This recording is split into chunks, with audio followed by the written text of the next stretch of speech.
Salut à tous, bienvenue sur Flow à 100.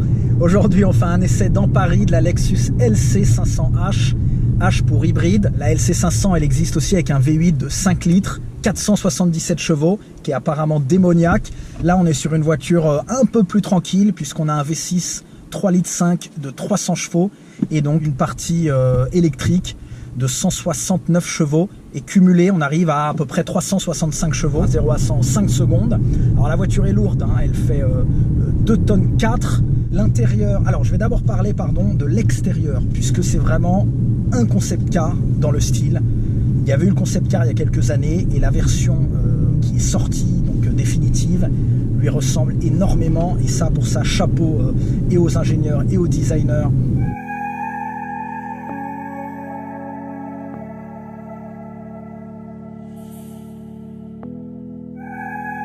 Déjà, regardez les jantes, la beauté des jantes en 21 pouces. Elles sont énormes avec un gros flanc en fait. C'est ça qui est étonnant, parce qu'elles sont pas du tout de taille basse. Donc elle est blanche, mais biton en fait, elle est blanche et noire. Regardez le toit carbone. L'ouverture des portes, alors c'est comme ça, on appuie. Et elle vient, à la base c'est pas ce qu'il y a de plus pratique, je trouve, les ouvertures de portes comme ça. Mais là ça va à l'usage, hein, c'est pas dérangeant. Et puis juste le style, l'élégance. Quand on la regarde comme ça, c'est un tout quoi, c'est pas forcément des détails. Après regardez, on a les sorties, donc on voit qu'il y a ces deux doubles en fait. On a l'impression que c'est deux simples. Les feux sont teintés, noir un peu transparent, ça c'est typique de chez Lexus. Puis cette ligne de toit là, elle est, je sais pas en fait quel détail, c'est un tout fait qu'elle est si belle, mais elle est magnifique quoi. Ah, la police a pris la tour Eiffel, on va devoir partir, donc on va faire nos intérieurs à un autre endroit. Et à l'intérieur, alors ça choque un petit peu à l'intérieur par rapport à l'extérieur, c'est qu'on n'est pas du tout sur un esprit épuré comme peut l'être vraiment le design. Alors c'est pas forcément un point négatif, c'est juste que voilà, ça détonne un petit peu puisqu'on a une position de conduite qui est très bonne avec un cockpit devant soi où on a vraiment l'instrumentation pour conduire. Au centre on a le GPS et tout ce qui est infotainment et un pavé tactile qui est un peu chargé, qui est pas hyper pratique. Côté droit on a le passager qui est lui est dans sa petite cabine. Donc il y a un peu comme ça des cassures, hein. Voilà, un petit peu étonnant sur le côté vraiment épuré qu'on pouvait attendre en voyant l'extérieur. On appuie sur un beau bouton comme ça, bleu.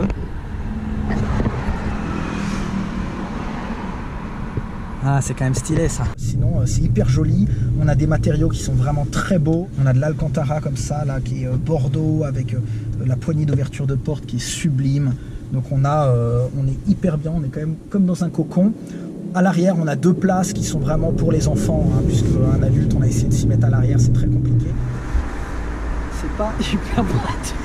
Oula, putain, je vais faire écraser les gens. Mais ça dépanne, c'est ce qu'on lui demande aujourd'hui. C'est pas un foudre de guerre, mais, et je vais y revenir, c'est quand même une puissance qui est assez honorable pour un long coupé comme ça. Le but de cette voiture, c'est pas d'aller drifter, c'est pas de rouler comme un sauvage, c'est quand même une voiture pour se transporter avec classe et dans un confort ultime, c'est le cas. Elle est hyper confortable, à l'intérieur elle est ultra bien finie. Le fait d'avoir l'hybride et le thermique fait qu'on consomme voilà, moins que si on était uniquement en thermique. Donc l'avantage, c'est qu'on a un mode EV, donc on peut sortir de son parking, faire une 50aine de bornes en tout électrique. Donc ça c'est hyper pratique, on peut être silencieux et ne pas consommer. En termes de son, parce que c'est quelque chose qui nous intéresse vraiment, enfin moi en tout cas spécifiquement, on n'a pas vraiment l'impression d'avoir un V6.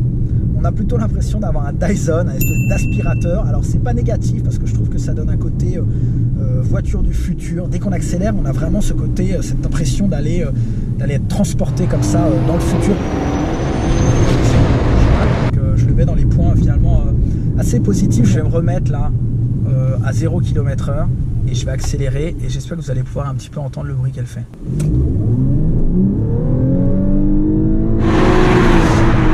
Alors, alors, il y a aussi un truc, c'est que la boîte, elle a 10 vitesses, mais il y a un système un peu spécifique, donc je vais vous l'afficher. C'est que quand on a l'impression d'avoir qu'une vitesse en fait, elle fonctionne comme si vous étiez sur un scooter. Imaginez un T-Max, vous accélérez et c'est continu, on ne sent pas les passages de vitesse et il n'y a pas de coupure d'accélération. Et c'est un peu ça cette LC500H. C'est très bizarre, mais c'est hyper agréable. On a roulé en mode EV, donc tout électrique, pendant quelques kilomètres quand on a récupéré la voiture. Donc là, on a interdiction de le mettre. Donc dès que je mets EV, on me dit mode EV indisponible, batterie hybride faible. Donc c'est le désavantage, c'est aussi qu'on ne peut pas la recharger à part en roulant. C'est un peu dommage. Bon, les gens regardent, les gens se retournent sur la voiture. C'est vrai que par rapport à un CL, enfin une classe S coupée, pardon, ou une série 6, c'est qu'esthétiquement, elle est vraiment hallucinante. Elle sort de l'ordinaire et elle a ce look de concept car. On est hyper bien optionné. On a évidemment les sièges chauffants sur le GPS. Quand on recharge, ça se voit en temps réel. Donc le moteur thermique qui recharge les batteries. Aussi une chose qui est hyper importante dans une voiture, c'est la sonorisation.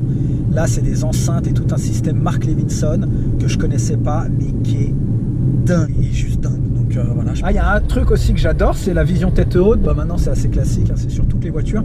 Mais celui-là, il est tout au bout du capot et donc ça fait aussi un peu une ligne. Quand vous voulez vous garer, vous regardez votre compteur. Il est très bien positionné, il est hyper visible. C'est rare qu'un tête haute soit aussi bien fait. Je vous ai pas parlé en termes de conduite de cette petite molette donc qui vous permet d'être en mode éco, confort, normal, sport et sport plus. Alors c'est des temps de réaction à l'accélération, c'est un volant qui va être un peu plus ferme, ça vous permet de choisir vraiment en fonction de votre humeur les modes de conduite.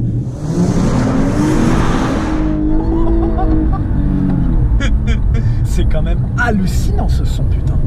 C'est hallucinant. Alors, on a une voiture qui chasse. C'est ça qui est un peu étonnant, c'est que c'est pas une voiture pour faire le con normalement, c'est un cruiser quoi. Mais la voiture chasse, dès qu'on accélère, elle chasse. Même avec les aides. Donc c'est pourtant la puissance, je veux dire, il n'y a pas trop de puissance. Alors, moi je vois ça comme un côté plutôt positif, mais on est sur le sec. Je me dis, quand on sera sur le mouillé, et si vous avez un père de famille comme ça qui a envie de rouler tranquille, il fait pas gaffe, il accélère sur les pavés, mon Dieu. Donc voilà, c'est kiffant, on sent qu'elle est vivante et le son est juste dingo. Et en sport plus, alors là on sent qu'elle monte vraiment dans les tours, elle est beaucoup plus nerveuse, mais en revanche la direction reste un peu molle, ça c'est étonnant. C'est qu'on n'a pas une direction qui est ferme, traction control. Désactiver plus en mode sport plus, normalement ça va être Hollywood and Ice. Bon bah voilà, ça m'a redonné le sourire malgré la maladie. C'est que c'est quand même une voiture très fun à conduire. À partir du moment où on peut retirer toutes les aides à la conduite et qu'on a une propulsion de 360 chevaux, c'est que du kiff. Elle est kiffante, hein. Et en fait malgré le poids, parce que elle est très lourde, malgré le poids, elle paraît pas si lourde que ça en fait. J'ai pas la sensation d'avoir une voiture de 2 tonnes 5 quoi. Elle est assez agile. À 6 litres 5 c'est ce qu'ils annoncent pardon, et nous on est à 9 litres 3. Mais c'est peu pour une voiture de 2 tonnes 4 et de 360 chevaux. Et on sent pas les vitesses qui passent. Bon bah ça y est, on arrive à la fin de cet essai, j'espère qu'il vous a plu. Merci de l'avoir suivi, mettez en commentaire ce que vous pensez de cette voiture et quelle voiture vous voulez que j'essaye la prochaine fois. À bientôt et merci pour votre soutien. Ciao. Bon alors si vous avez le choix, vous prenez laquelle? LC500H ou i8?